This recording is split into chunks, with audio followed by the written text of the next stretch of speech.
A desigualdade econômica abrange uma ampla variedade de tópicos. Pode-se referir à distribuição de renda, medida pela quantidade de dinheiro que as pessoas recebem, ou à distribuição de riqueza, a quantidade de riqueza que as pessoas possuem. Além da desigualdade econômica entre países ou estados, existem importantes tipos de desigualdade econômica entre diferentes grupos de pessoas. Tipos importantes de medidas econômicas focam em riqueza, renda e consumo. Existem muitos métodos para medir a desigualdade econômica, sendo o coeficiente de Gini o mais utilizado. Outro tipo de medida é o Índice de Desenvolvimento Humano, um índice estatístico que leva em conta a desigualdade. Conceitos importantes de igualdade incluem equidade, igualdade de resultados e igualdade de oportunidades. Como se observava uma redução na desigualdade durante a maior parte do século passado, ela não era tida como um problema e, portanto, não foi muito estudada. Atualmente o que se vê é uma volta à tendência secular de concentração da riqueza na mão de poucos. Porém, poucos sabem sobre os efeitos da desigualdade no desenvolvimento de uma economia. Afinal, desigualdade de renda é um problema?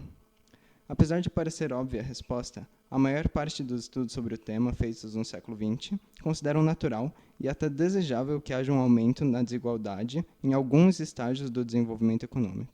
Simon Kuznets, economista ganhador do Prêmio Nobel, argumentava que, quando uma economia emergente cresce, ela se torna necessariamente mais desigual, pois aqueles que detêm mais riquezas, como donos de terras, lucrariam com a propriedade de seus recursos.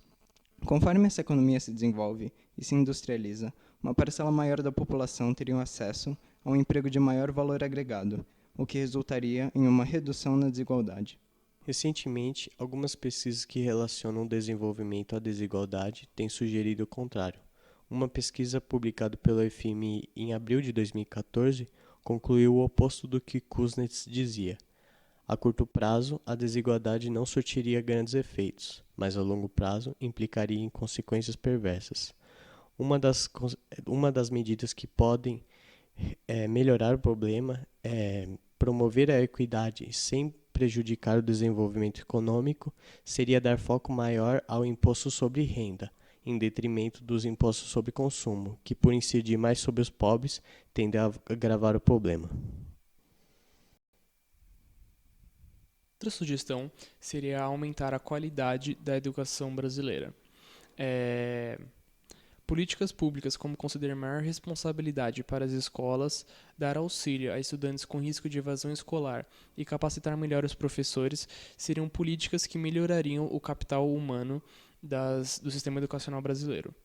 Contudo, incentivar jovens a cursar o ensino superior pode ser uma consequência ruim, principalmente aqui no Brasil. No nosso país, as universidades públicas são financiadas de um jeito em que a renda dos mais pobres é transferida para os mais ricos, que tiveram condições de cursar uma boa escola e conseguiram entrar em concorridas universidades, como é o caso da USP.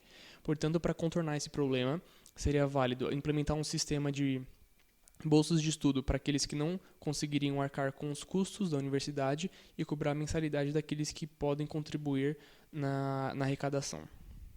Estas são apenas algumas sugestões de como melhorar a equidade no mundo e principalmente no Brasil. De um modo geral, esses foram os papéis centrais dos economistas na redução das desigualdades.